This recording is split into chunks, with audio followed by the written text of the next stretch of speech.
What's up, guys? So I just finished watching Scream 7 and here's my non-spoiler review on it. So I've been seeing all the discourse online. A lot of people are not happy with this movie and they're honestly calling it, one of the worst Scream movies in the franchise. And honestly, I can't disagree with them there. At the same time, I also don't think this movie is a total disaster. I think there are some things to like about it. First off, the opening scene.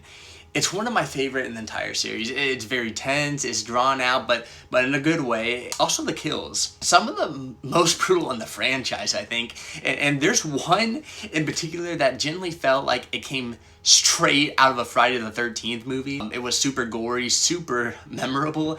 I also didn't hate the new friend group.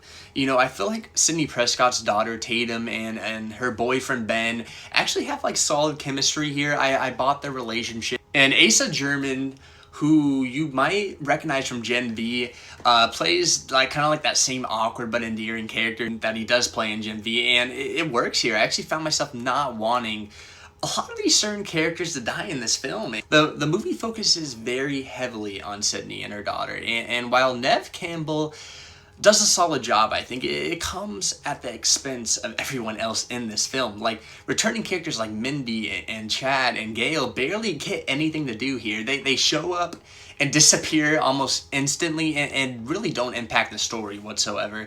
And once the movie hits the final act, it completely falls apart.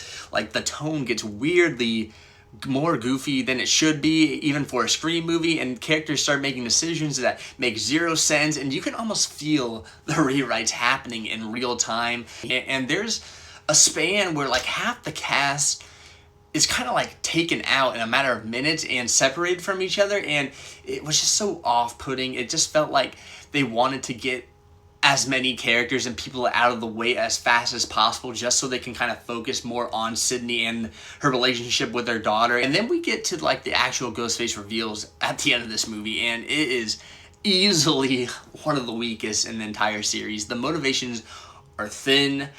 One reveal genuinely made me go, wait, who even is this guy?